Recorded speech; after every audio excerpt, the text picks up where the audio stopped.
Hey, what is up guys? Welcome back to another video. Today we're going to be doing here a deck profile for the Sacred Beast deck. This is definitely going to be quite interesting because now that the ban list has actually been revealed and announced, we can now adjust our decks a bit. And I was actually meaning to adjust this deck anyway because of how much the format has actually changed since the previous list. And unlike last time where I was focusing on playing individual builds for Ravio, Hamon and Uriah, I decided to go back into the mix and match of everything again. So this is pretty much the standard version of the deck as is, but it's been slightly altered to actually fit in this particular format. So with that being said, this is going to be something that will definitely have its way in this particular stage of decks where a lot of different things are actually giving this kind of the opportunity to hold itself against all those other top decks out there. But before I get started, if you do enjoy this video, please consider subscribing, hitting a like, dropping a comment and sharing this video. It really does help. However, with that being said, let's begin. So starting off, we're going to be playing here our one copy of the Ravio Shimmering Scraper. Still a really great card, and one is more than enough for the deck itself. A lot of people argue that if you're playing the mix and match deck, you shouldn't be playing the Shimmering Scraper. I would slightly have to disagree with that. It is definitely a really amazing card, and it's just something that you gotta be willing to risk playing. Even though it could potentially be a brick, it still definitely can work out. So long as you're playing at least 2 copies here of the Ravio Lord of Phantasms, and this alone sets itself up as its own mini engine for the deck itself. Even then, we are playing a particular card that we'll get to later that will get rid of this potential break anyway, so there's no problems there. Of course, you guys shouldn't be surprised to see Hamon in this deck. 2 copies of it, definitely really amazing. It's just like Uriah, it has the 4K beat sticks and even the 4K defense, so it definitely does work out for this particular deck. I am however only playing 1 copy of the Uriah, just doesn't apply as much. Its particular effect is definitely not the most amazing, and having it in the deck itself is mainly to go for 2 specific cards. I guess one of them being just any random Xyz monsters in this deck, and the other ones being pretty much I guess the main focus, which would be the fusion.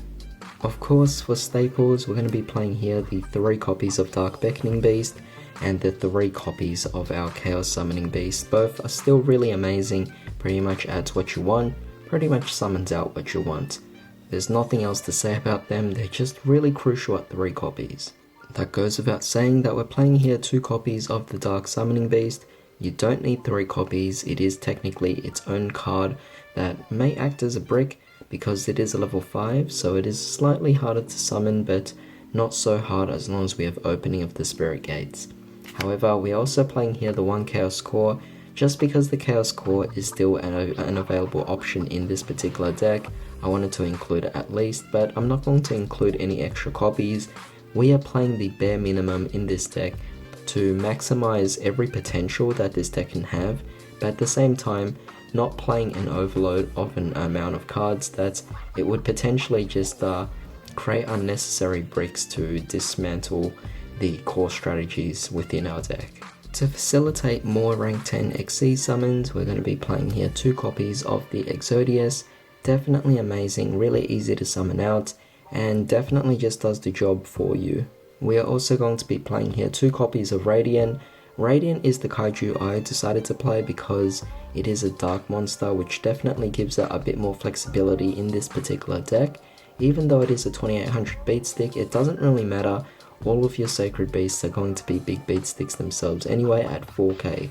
So with that being said, there's really no harm in playing Radiant. And with that being said, 2 copies of these would definitely get rid of those big pesky boss monsters that are indestructible. To further disrupt the opponent, we're definitely going to be playing here our 3 copies of Ash.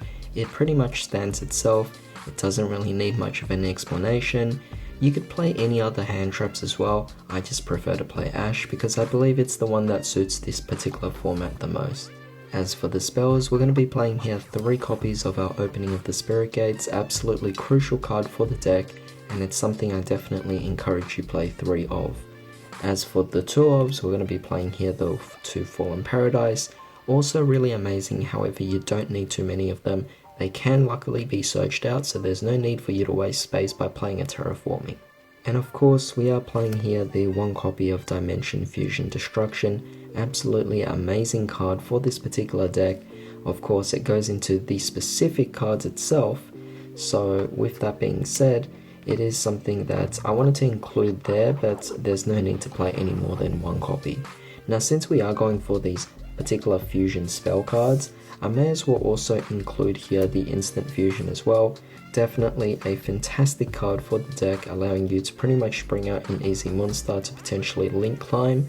Otherwise, you just bring out a Millenniumize and potentially restrict your opponents from doing things. We're also playing over here the 2 copies of Super Poly.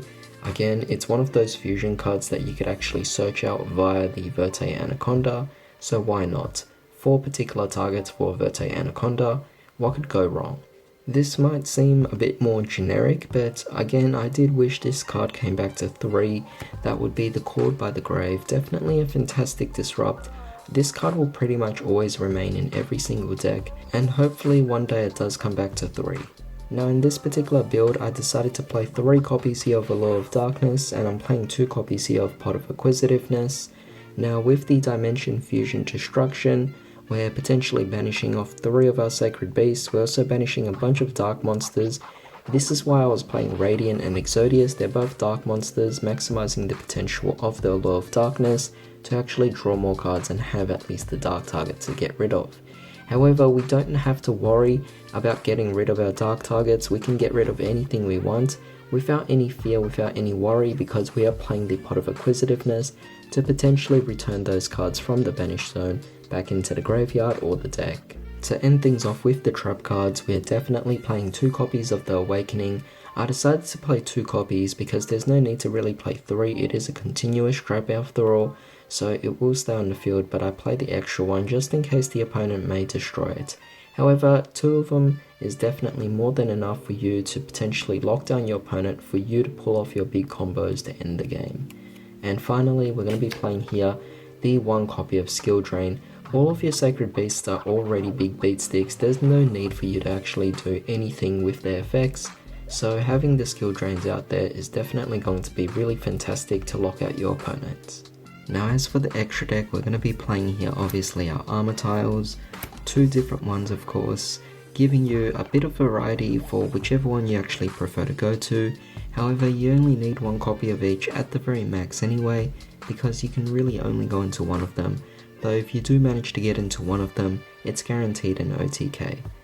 However, with that being said, we're also playing here the 1 Trilogy, just because it's a potential option allowing us to go into it, but again, you don't need 3 copies, 1 copy is the most you'll ever play in any of the Sacred Beast builds. Of course, I'm also going to be playing here the Egyptian God Slime. Now this is going to be particularly more so for the side deck, so we'll just get to that when the time comes. However, when the side deck actually gets there, I'll explain the whole purpose behind Egyptian God Slime. But for Super Poly targets, we are playing here Almaduke, Starving Venom, and I'm also playing here the Instant Fusion target, Millenniumize Restrict.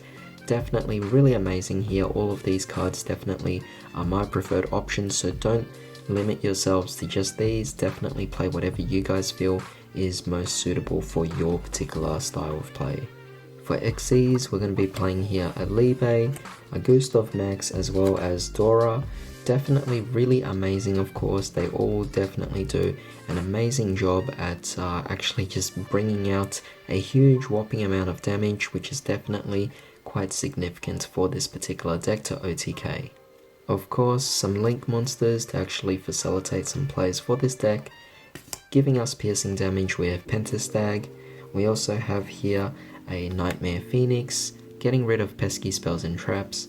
Of course, we have here Unicorn, no doubt, and to get into that easily, we gotta play here the Ip Masquerena. But finally, you guys already guessed it, we are playing here the Verte Anaconda as hinted before. So this was pretty much it for the extra deck. However, a bit of a bonus, I will also show you guys my side deck as well, or at least parts of it. So within my side deck, I was actually playing here 3 copies of Trap Trick. Now you guys might be wondering, why would I actually play Trap Trick? I don't actually have any spells. Well, I do actually have here the Dogmatico Punishment. Your extra deck is filled with a bunch of monsters that have huge amounts of attack, including your Egyptian God Slime. So Dogmatica Punishment is definitely a really powerful card to actually effectively be used in this deck via the Trap Trick. It's fantastic, it definitely is great for this deck anyway, and all you simply have to do is take out a few engines in this particular deck that aren't crucial. For example, if you take out Uriah from this deck, you can easily take out the Dimension Fusion Destruction because there's no longer any need for that particular engine in that deck. You could even take out the Allure of Darknesses together with the Pot of Acquisitivenesses, and that way you would actually have 5 extra slots in this particular deck to play any of these cards. Definitely fantastic, right? I am also playing here the 3 copies of Metal Reflex Slime because they can potentially, although they are a bit slow, they can still easily go into the Egyptian God Slime with no trouble whatsoever, simply by tributing itself. So because of that, I also have here an extra copy of Egyptian God Slime in the side deck, so that we would have more opportunities to go into it via our Metal Reflex Slime. And a few other extra cards as well you could consider for a super poly target to further link climb into this to steal more monsters from the Millennium Eyes. And of course we have Underclock Taker as a potential option if you don't have a Pentastag. And finally we have here a Sky Palace, definitely also a fantastic Xyz option as well for you guys to go into. However, that pretty much sums it up for today's deck profile, so I do hope you guys actually enjoyed this. I will be performing some test hands to showcase what this deck actually will do differently, and also just to bring back a bit of a reminder of how this deck even works. But with that being said, definitely leave your comments as to what you thought about this. What kind of changes would you actually make? Otherwise, thanks for joining me today. I hope you all have a fantastic day. I'll see you all next time.